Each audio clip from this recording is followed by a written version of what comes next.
الحمد للہ رب العالمین والصلاة والسلام علی سید المرسلین اما بعد فاعوذ باللہ من الشیطان الرجیم بسم اللہ الرحمن الرحیم الصلاة والسلام علیک یا رسول اللہ وعلی آلک واصحابک یا حبیب اللہ الصلاة والسلام علیک یا نبی اللہ وعلی آلک واصحابک یا نور اللہ۔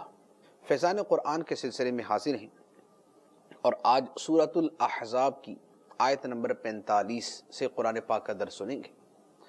اللہ عز و جل نے یہاں سے جو آیات شروع ہو رہی ہیں ان میں نبی کریم صلی اللہ تعالیٰ علیہ وآلہ وسلم کی متعدد شانوں کا بیان فرمایا، اور یہاں جو سیاق و سباق ہے وہ یہ ہے کہ چونکہ نبی پاک صلی اللہ تعالیٰ علیہ وآلہ وسلم کو اللہ تبارک و تعالیٰ نے کچھ ان چیزوں کا حکم دیا جو عرب کے کلچر اور معاشرت کے برخلاف تھے، اور نبی پاک علیہ صلاۃ والسلام نے حکم الہی پر عمل کیا، تو کفار اور منافقین کی طرف سے اعتراض، طعنہ زنی اور مختلف انداز کے اندر باتوں کا سلسلہ شروع ہو گیا۔ اللہ تعالیٰ نے نبی کریم صلی اللہ علیہ وآلہ وسلم کے دل مبارک کو خوش کرنے کے لیے آپ کو ان آیات کے ساتھ مخاطب کیا اور فرمایا کہ ان لوگوں کے طعنوں پر اور ان کے اعتراضات پر آپ توجہ نہ دیں۔ آپ یہ دیکھیں کہ اللہ تعالیٰ نے آپ کو کتنی شانیں عطا فرمائی، اللہ تعالیٰ نے آپ کو کیسا مقام عطا فرمایا، آپ کو کن اوصاف سے متصف کر کے اللہ تعالیٰ نے اس دنیا میں بھیجا ہے۔ چنانچہ ارشاد ہوتا ہے بسم اللہ الرحمن الرحیم یا ایہا النبی انا ارسلناک شاہدا ومبشرا ونذیرا وداعیا الی اللہ بإذنہ وسراجا منیرا وبشر المؤمنین بأن لهم من اللہ فضلا کبیرا ولا تطع الکافرین والمنافقین ودع اذاہم وتوکل علی اللہ وکفی باللہ وکیلا۔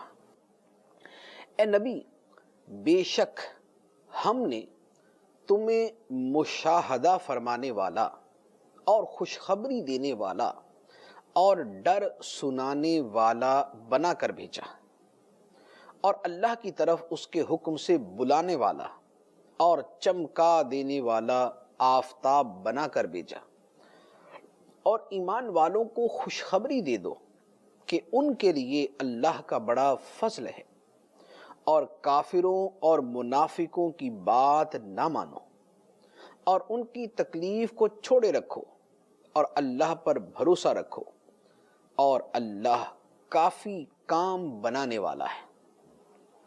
ان آیت مبارکہ میں نبی کریم صلی اللہ تعالیٰ علیہ وآلہ وسلم کے جو اوصاف مبارکہ بیان کیے گئے، ایک شاہد، دوسرا مبشر، تیسرا نذیر، چوتھا داعی الی اللہ اور پانچواں سراجم منیرا۔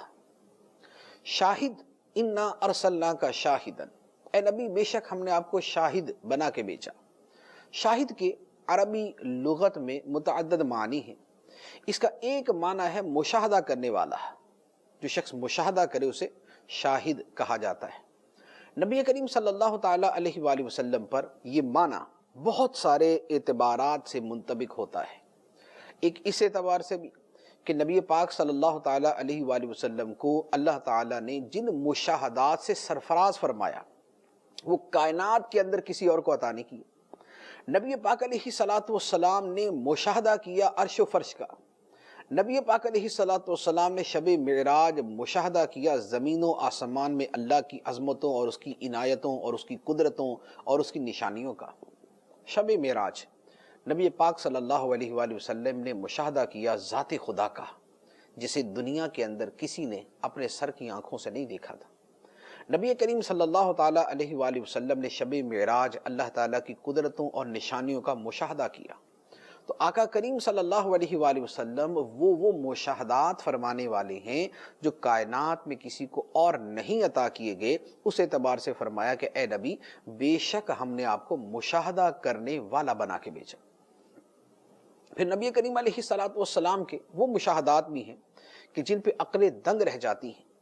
نبی کریم صلی اللہ علیہ وآلہ وسلم دو قبروں کے قریب سے گزرے تو فرمایا کہ ان قبر والوں کو عذاب ہو رہا ہے، اور کسی بڑی وجہ سے نہیں، ایک پیشاب کے چھینٹوں سے نہیں بچتا تھا اور دوسرا چغلی کھایا کرتا تھا۔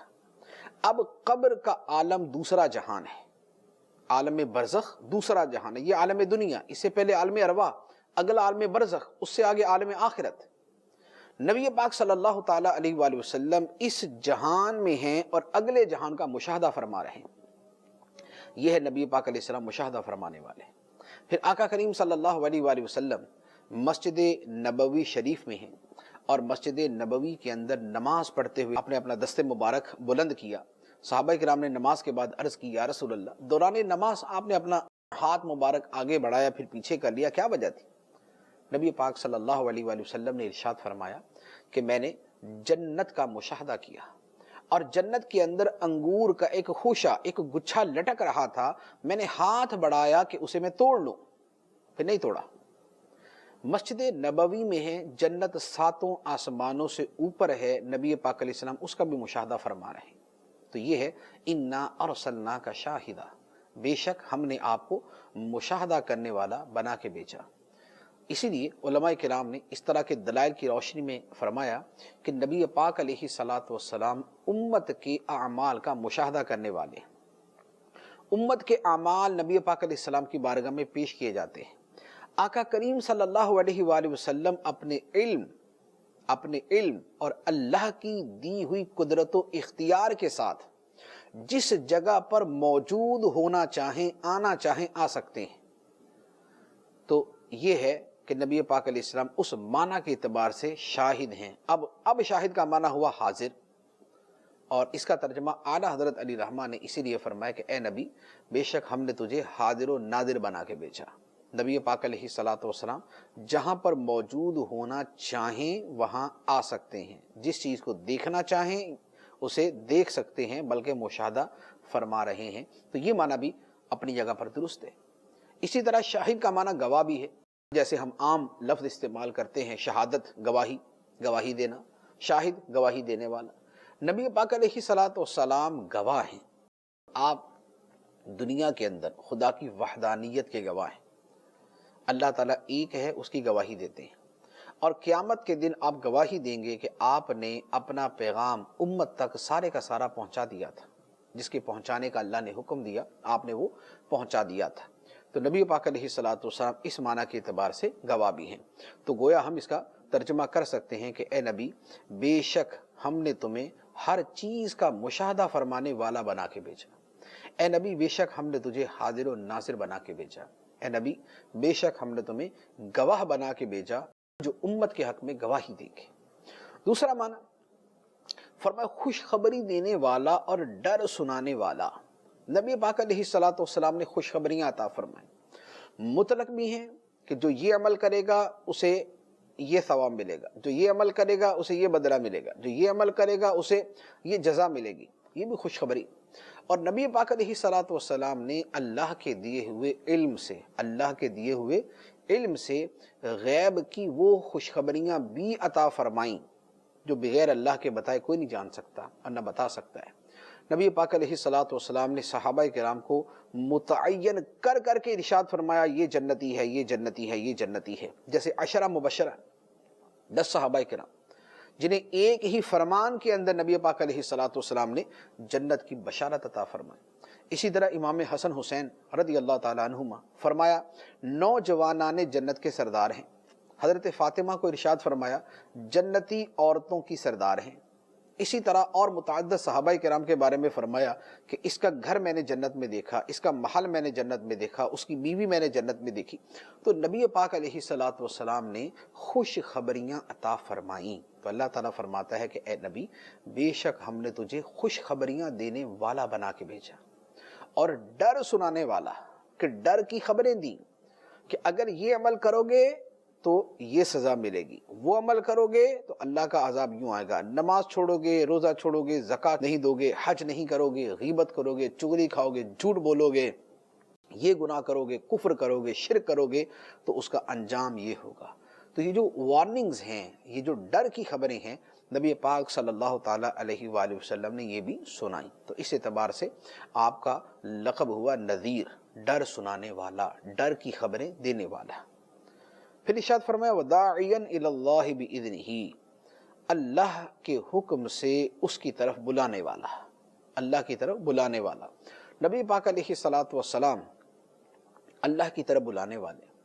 آپ نے لوگوں کو اللہ کی طرف دعوت دی، جو شرک میں تھے، جو بت پرستی میں تھے، جو بتوں کو پوجتے تھے، اللہ تعالیٰ کی طرف ان کو دعوت دی، توحید کی طرف دعوت دی، انہیں سچی عقیدے، سچے دین کی طرف دعوت دی۔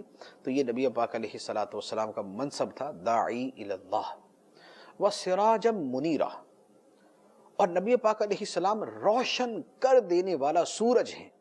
سبحان اللہ، ایسے سورج ہیں جس نے منور کر دیا، جس نے نور پھیلا دیا، جس نے روشنی پھیلا دی، جس نے تاریکیوں کو ہٹا دیا، جس نے اندھیروں کو دور کر دیا۔ نبی پاک صلی اللہ علیہ وآلہ وسلم سراجم منیرہ ہیں۔ کائنات کے اندر کفر کی تاریکی تھی، شرک کا اندھیرا تھا، ظلم و ستم کی آندیاں تھیں۔ نبی پاک علیہ الصلاۃ والسلام تشریف لائے، کافروں کو اسلام کی دولت سے سرفراز کیا، مشرکوں کو توحید کا درس دیا اور توحید کا درس سکھایا، ایمان کی دولت سے سرفراز کیا، گمراہوں کو ہدایت کا نور عطا کیا، ظالم اور فاسق اور فاجر لوگوں کو تقوی اور ایمان کی دولت سے سرفراز کر دیا۔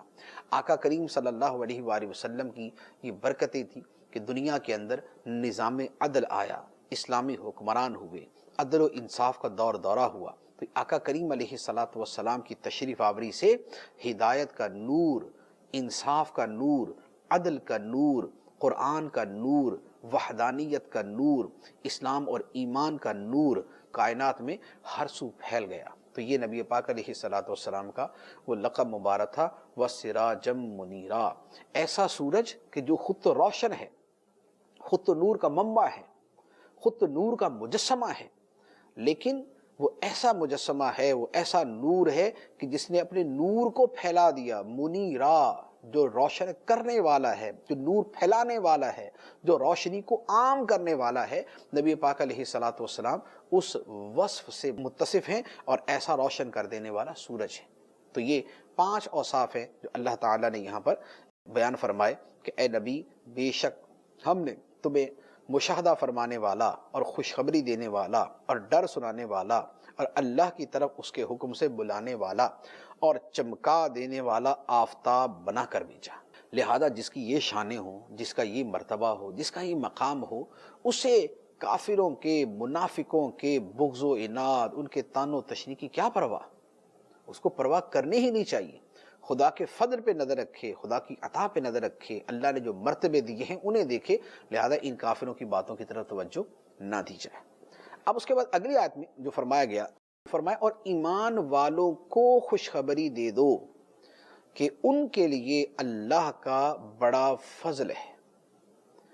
نبی پاک علیہ السلام کو پہلے اور اس کے بعد مومنوں کو، ایمان والوں کو، گویا پہلے آقا کی شانیں بیان کر دیں، اب اس کے بعد غلاموں کی باری آ گئی۔ نبی پاک علیہ السلام کے دم قدم سے چونکہ امت کو فیض ملا، امت کو کمال ملا، امت کو عروج ملا، امت کو فضیلت ملی، امت کو عظمت ملی، تو اللہ تعالیٰ نے اب اس کا بھی بیان کر دیا کہ اے محبوب علیہ السلام، ہم نے صرف آپ کو عظمتیں عطا نہیں فرمائیں، ہم نے آپ کا مرتبہ ہی بلند نہیں کیا، بلکہ آپ کے غلاموں کا مرتبہ بھی بلند کر دیا، آپ کے غلاموں پر بھی ہم نے فضل کیا، ہم نے تو ان کو بھی شانیں عطا فرمائی ہیں، ہم تو ان کو بھی خوشخبریاں دینے والے ہیں۔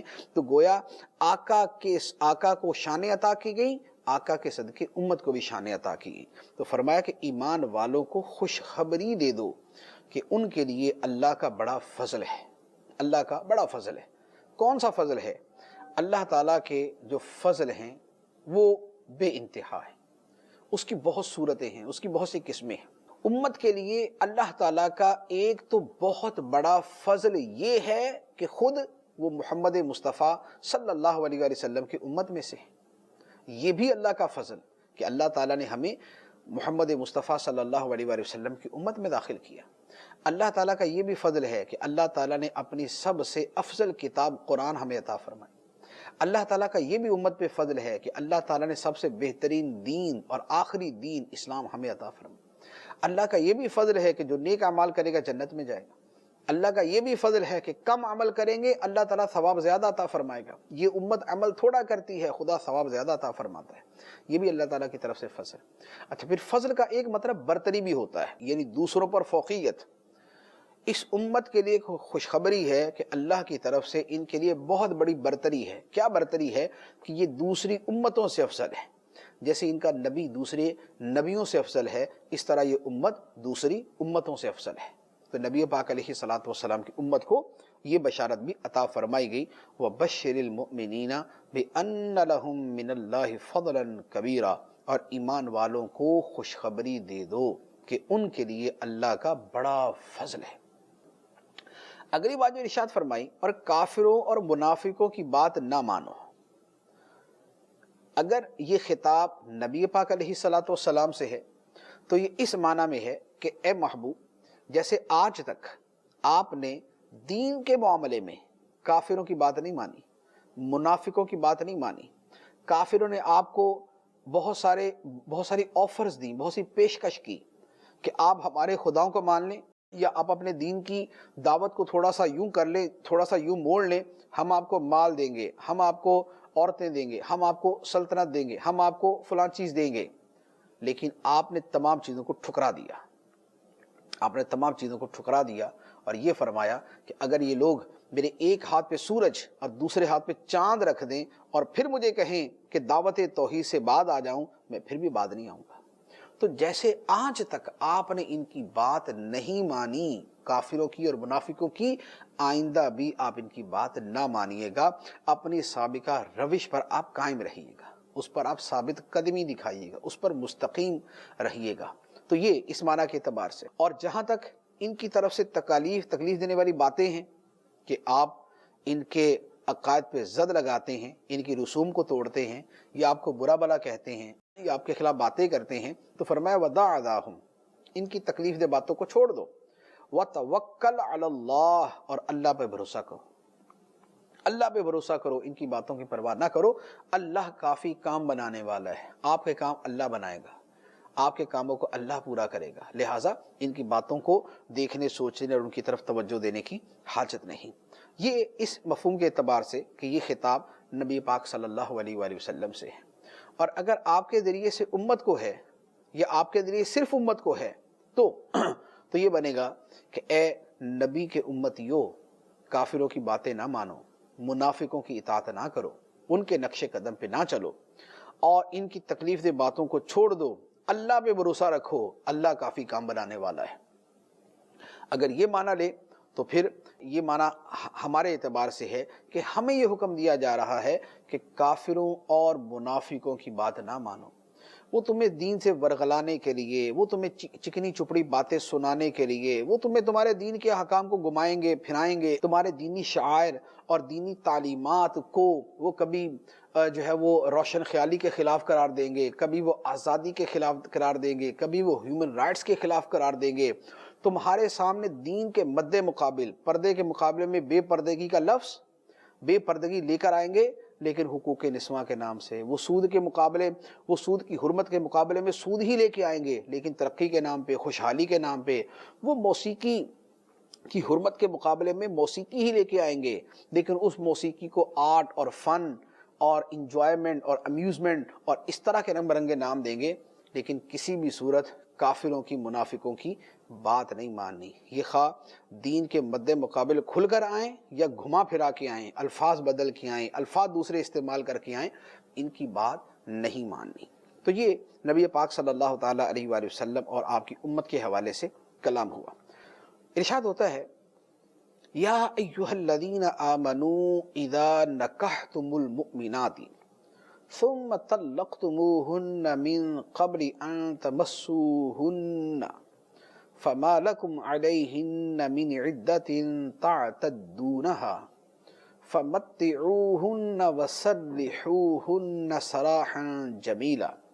اے ایمان والو، جب تم مسلمان عورتوں سے نکاح کرو پھر انہیں بغیر ہاتھ لگائے طلاق دے دو تو ان پر تمہاری وجہ سے کوئی عدت نہیں جسے تم شمار کرو، تو انہیں فائدہ پہنچاؤ اور انہیں اچھے طریقے سے چھوڑ دو۔ متعدد احکام ہیں جو اس آیت مبارکہ کے اندر بیان کیے گئے۔ پہلی بات تو عدت کے حوالے سے بیان کی ہے۔ عدت کے متعدد احکام ہیں اور قرآن پاک کے اندر وہ سارے احکام بیان کیے گئے۔ عدت کی صورت کیا ہوتی ہے؟ عورت کو طلاق ہو، یہ طلاق والی صورتیں ہیں، ورنہ عدت وفات جو ہے اس کے احکام دوسرے ہو جاتے ہیں۔ اگر طلاق ہو اور عورت حاملہ ہو تو اب اس صورت میں عدت ہوتی ہے بچے کا جننا، خواہ وہ 8 مہینے بعد بچہ جنے یا وہ دوسرے دن، بلکہ اسی دن شوہر کی وفات کے بعد 2 منٹ بعد ہی بچہ جن دے، عدت پوری۔ اگر عورت حاملہ ہو تو عدت ہے بچہ جننا۔ اگر حاملہ نہ ہو تو اب اس صورت کے اندر اگر وہ اتنی چھوٹی ہے کہ اسے ابھی حیض آنا شروع نہیں ہوا یا وہ اتنی بوڑھی ہو چکی کہ حیض آنا بند ہو چکا، اس صورت کے اندر عدت ہوتی ہے 3 مہینے۔ اور اگر وہ ایسی عورت ہے کہ جسے ماہواری آتی ہے، حیض آتا ہے، اس صورت کے اندر اس کی عدت ہوتی ہے 3 مرتبہ ایام ماہواری کا آ کر ختم ہو جانا۔ 3 مرتبہ ایام ماہواری کا آ کے ختم ہو جانا، یہ عدت۔ لیکن اگر شادی ہوئی، نکاح ہوا، اور نکاح کے بعد میاں بیوی ایک دوسرے کے قریب ہی نہیں گئے،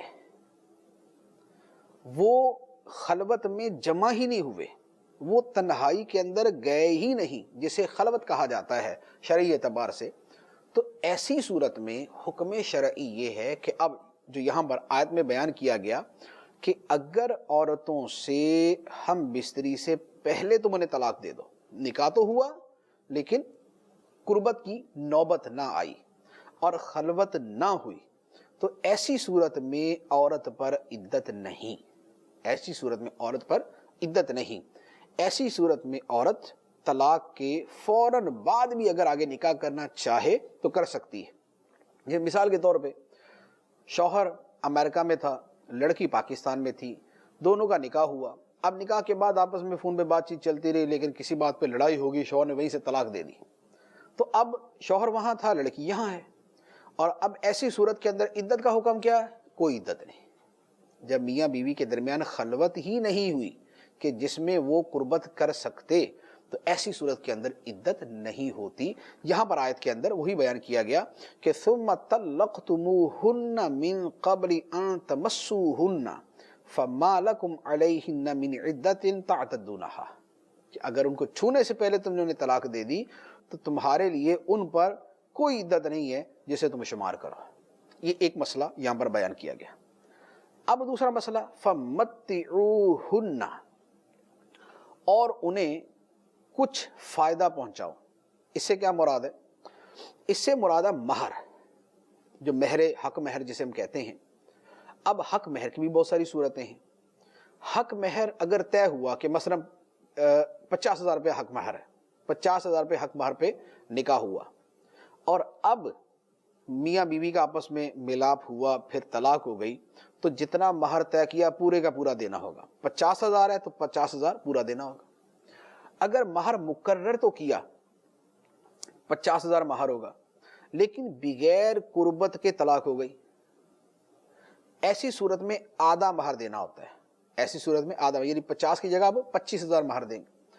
اور اگر طلاق ہوئی لیکن دونوں میں قربت نہیں ہوئی تھی اور مہر بھی کچھ مقرر نہیں کیا تھا، میاں بیوی میں نکاح ہوا، مہر طے نہیں کیا تھا کتنا ہوگا، تو بغیر مہر طے کیے نکاح تو ہو جاتا ہے، اور اب ان میں قربت بھی نہیں ہوئی، طلاق ہو گئی، تو اب اس صورت کے اندر ہے متعہ۔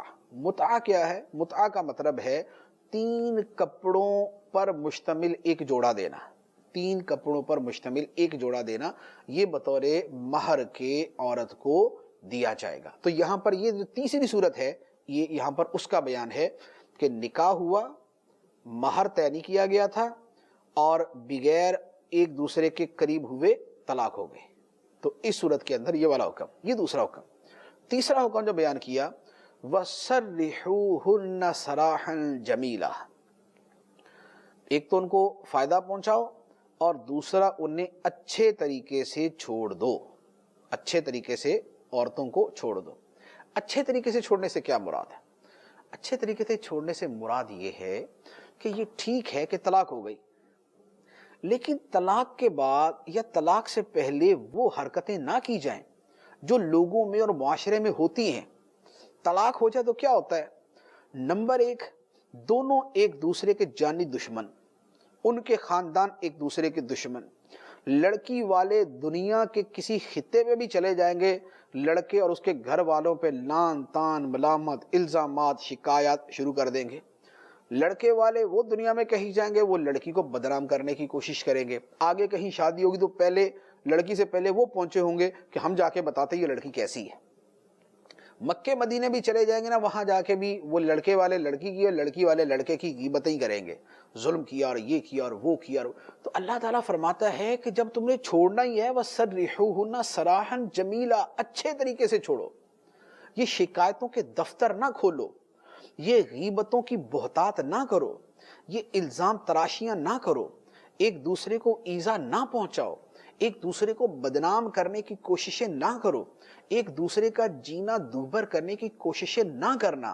وَسَرِّحُوهُنَّ سَرَاحًا جَمِيلًا، اور انہیں اچھے طریقے سے چھوڑ دو، کوشش کرو صلح کی، نہیں ہوتی تو آپس کے اندر دونوں طرف سے کوئی بڑے افراد مل کے کوشش کر لے، نہیں ہوتی طلاق ہی دینی ہے تو پھر اچھے طریقے سے۔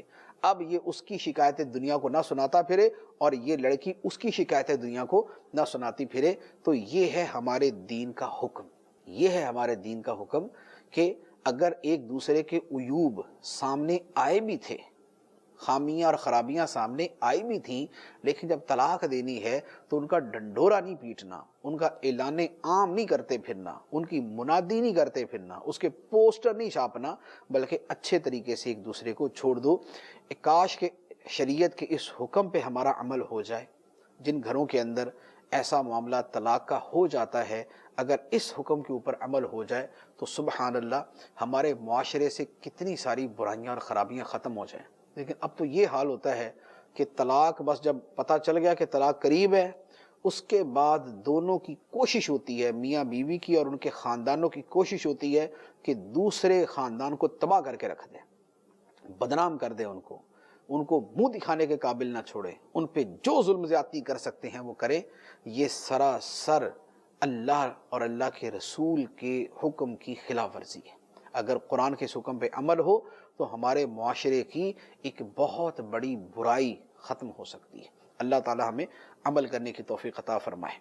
اس کے بعد اللہ تبارک و تعالی نے نبی کریم صلی اللہ تعالی علیہ وآلہ وسلم کو نکاح کے معاملے میں کچھ خصوصی اختیارات عطا فرمائے، نکاح کے معاملے میں کچھ خصوصی اختیارات عطا فرمائے، اور ان میں مختلف قسم کی عورتوں سے نکاح کرنے کی اجازت عطا فرمائی۔ وہ کیا ہیں؟ یہاں پر ان کا بیان ہوتا ہے۔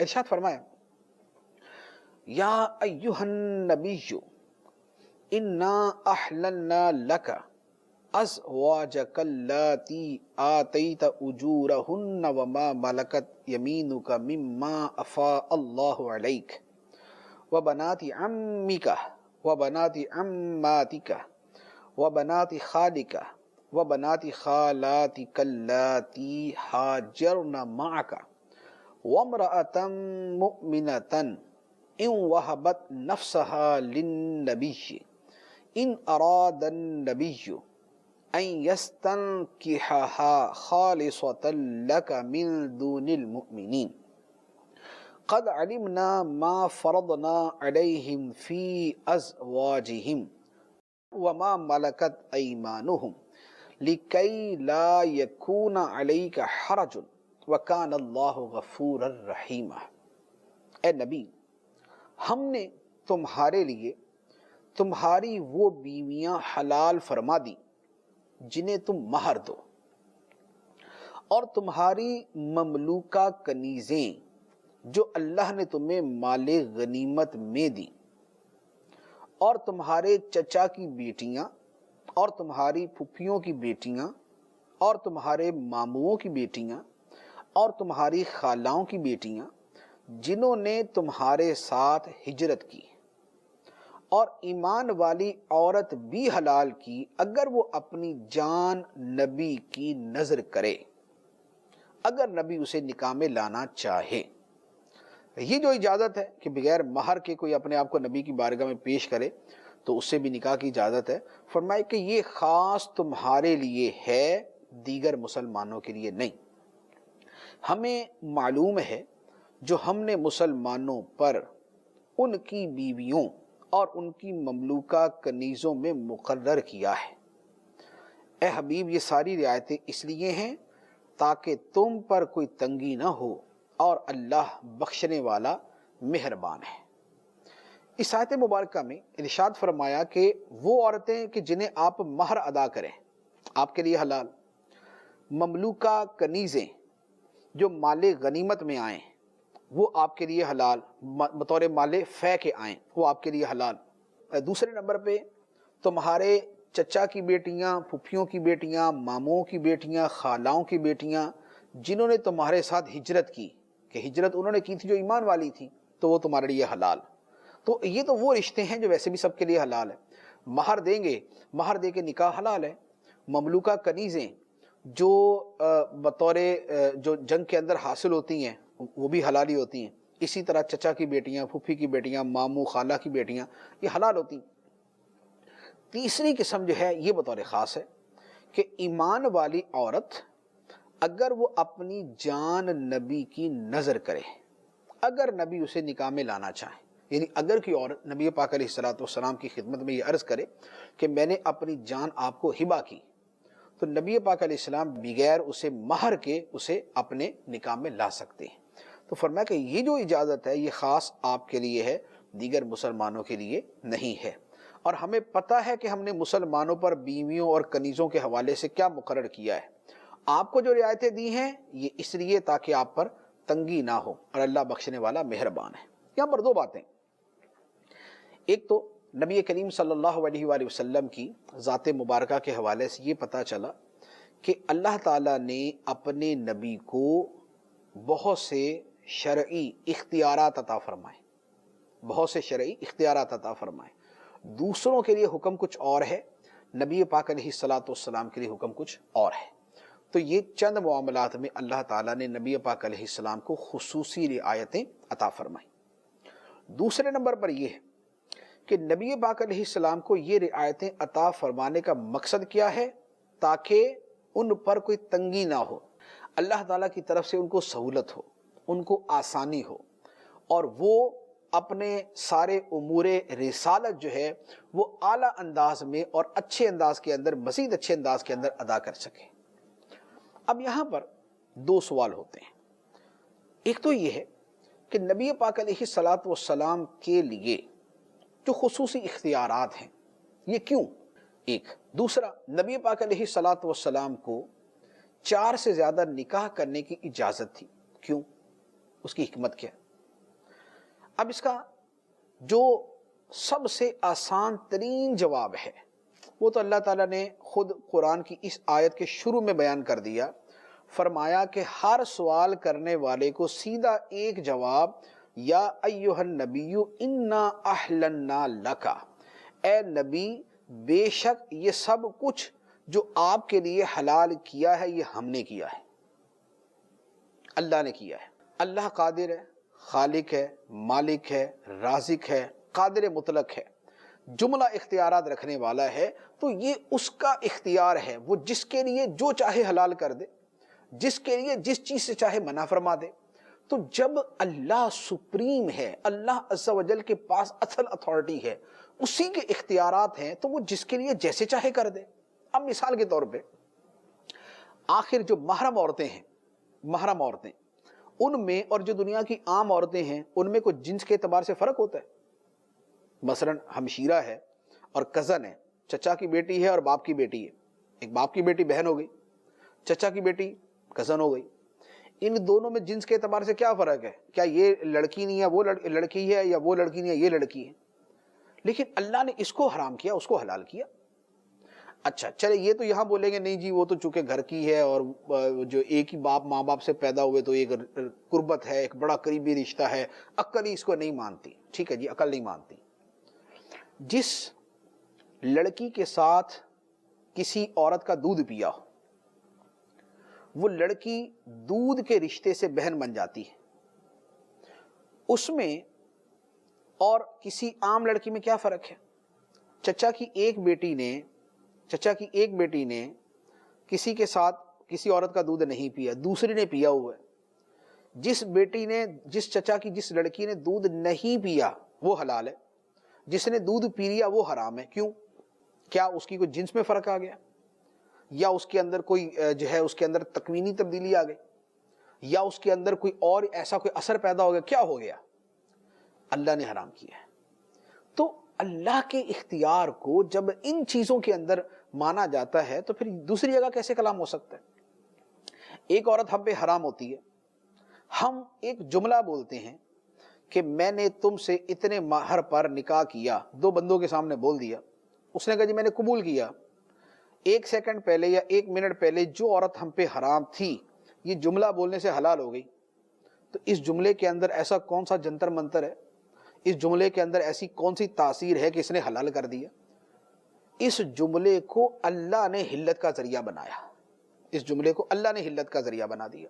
اچھا، ایک عورت کو اتنا بول دیا کہ تمہیں 3 طلاق، اتنا بولنے سے یا تمہیں طلاق بائن، وہ عورت جو 1 منٹ پہلے حلال تھی یہ جملہ بولتے ساتھ ہی حرام ہو گئی۔ اس جملے نے ایسا کون سا پہاڑ توڑا وہاں پر، اس جملے نے ایسا کون سا وہاں طوفان بپا کر دیا کہ وہ عورت حرام ہو گئی؟ اللہ نے اس جملے کو حرام ہونے کا سبب بنایا، یہ جملہ بولا تو عورت حرام ہو گئی۔ تو پتہ چلا کہ یہ جو نکاح کے معاملات ہیں اس میں اللہ کے اختیار اور اللہ کے حکم کے اوپر مدار ہے۔ ہمارے لیے 4 عورتیں حلال ہیں، جب 4 کا حکم نازل نہیں ہوا تھا تو 4 سے زیادہ بھی حلال تھی۔ 4 کا تو بعد میں حکم نازل ہوا نا کہ تمہارے لیے 4 تک حلال ہیں اور 4 سے زیادہ ایک وقت میں کرنا حرام ہے، لیکن جب 4 کا حکم نہیں تھا تب تو سب کے لیے ہی 4 سے زیادہ حلال تھی۔ پھر اللہ تعالیٰ نے عورتوں کو ظلم سے بچانے کے لیے کہ ان کے شوہر 4 سے زیادہ کرے اور زیادتی کریں گے لہذا 4 تک محدود کر دی۔ تو یہ جو اللہ تعالیٰ نے 4 کی پہلے اجازت دے رکھی تھی، بعد میں 4 کی قید لگا دی، اور اس میں بھی قید لگا دی کہ اگر انصاف نہیں کر سکتے تو 1 سے زیادہ کرنا بھی تمہارے لیے ناجائز، فی نفسی نکاح ہو جائے گا لیکن 1 سے زیادہ کرنا ناجائز۔ تو یہ جو 1 کے اندر ہی محدود کر دیا یا 4 کے اندر مطلقاً محدود کر دیا یا 4 سے پہلے زیادہ کرنے کی اجازت تھی، کیوں؟ اس لیے کہ اللہ کی مرضی تھی، اللہ کا اختیار تھا، اللہ کا حکم تھا، اللہ نے اجازت دی تھی۔ اب اگر 4 تک کی حد بندی سب لوگوں کے لیے اللہ نے کر دی اور اپنے نبی کے لیے وہ تحدید نہیں کی تو بتائیے کہ اللہ کے اختیار کو چیلنج کریں گے، اللہ کی اتھارٹی کا انکار کریں گے، اللہ کے حکم سے منہ پھیریں گے؟ کیوں کر دیا جی؟ تو اللہ سے نہیں پوچھا جاتا، لا یسأل عما یفعل، جو خدا کرتا ہے اس سے نہیں سوال کیا جاتا اے اللہ تو یہ کیوں کرتا ہے۔ لا یسأل عما یفعل، اللہ سے نہیں سوال ہوگا کہ وہ کیوں کرتا ہے، وہم یسألون، بندوں سے سوال ہوگا تم کیوں کرتے ہو۔ لہٰذا جو احکام اللہ نے اپنے اختیار، اپنی اتھارٹی، اپنی قدرت کے اعتبار سے دیے ہیں ان پر کوئی کلام نہیں ہو سکتا۔ مسلمان کے لیے تو یہی والے جملے کافی ہیں جو میں نے عرض کر دیے کہ یہ اللہ تعالیٰ کے معاملات ہیں، اللہ تعالیٰ جہاں چاہے جیسے چاہے اختیار دے، جہاں چاہے ممانعت فرمائے۔ اب یہ ہے کہ نبی پاک علیہ الصلوۃ والسلام نے جو نکاح فرمائے اس کی حکمت کیا؟ نبی پاک علیہ السلام نے حضرت خدیجہ رضی اللہ تعالی عنہ کے وصال مبارک تک دوسرا نکاح نہیں کیا، وصال مبارک تک دوسرا نکاح نہیں کیا۔ کب تک؟ 50 سال کی عمر تک۔ 50 سال کی عمر تک نبی پاک علیہ الصلوۃ والسلام نے دوسرا نکاح نہیں فرمایا، جتنے نکاح کیے اس کے بعد کیے۔ تو جو جوانی کی عمر تھی، جو جذبات کی عمر تھی، اس میں تو نبی پاک علیہ الصلوۃ والسلام نے ایک ہی عورت سے نکاح فرمایا، اور جب وہ عمر مبارک جو ہے وہ گزر گئی، نکاح تو اس کے بعد فرمائے۔ تو اس سے پتہ چلا کہ ان نکاحوں کے پیچھے جو فیکٹر تھا وہ والا نہیں تھا جو عام لوگوں کے اعتبار سے ہوتا ہے، بلکہ نبی پاک علیہ الصلوۃ والسلام نے بہت ساری دیگر حکمتوں کے پیش نظر کہ اتنی عورتوں کے ذریعے اسلام دین دوسروں تک پہنچے گا، عورتوں کے معاملات مرد تو نہیں جا کے بتائیں گے، یہ نبی پاک علیہ السلام عورتوں کو جا کے تو وہ معاملات نہیں بتائیں گے، نبی پاک علیہ الصلوۃ والسلام نے نکاح فرمائے تاکہ وہ ساری عورتیں نبی پاک علیہ الصلوۃ والسلام کے ان سب معاملات کو دیکھیں، پھر عورتوں کے اندر ان احکام کو پہنچائیں، پھر عورتوں کے اندر ان دین کی ان چیزوں کو پہنچائیں، اور الحمدللہ ایسے ہی ہوا۔ حضرت عائشہ، دیگر ازواج مطہرات، دین کا کتنا بڑا حصہ ہے جو انہی ازواج مطہرات کے ذریعے امت تک پہنچا ہے۔ اگر یہ اتنی نہ ہوتی تو دین کا اتنا حصہ نہ پہنچتا۔ تو نبی پاک علیہ الصلوۃ والسلام کے ان مبارک افعال کے اندر اس طرح بے شمار حکمتیں تھیں جن کے پیش نظر اللہ تبارک و تعالی نے آپ کو اجازت عطا فرمائی تھی۔ اللہ تعالی ہمیں پیارے آقا صلی اللہ تعالی علیہ وآلہ وسلم کی سچی محبت عطا فرمائے، آپ کی جملہ شانوں کو دل و جان سے اپنے دل میں جگہ دینے کی توفیق عطا فرمائے، آمین بجاہ النبی الامین صلی اللہ علیہ وسلم۔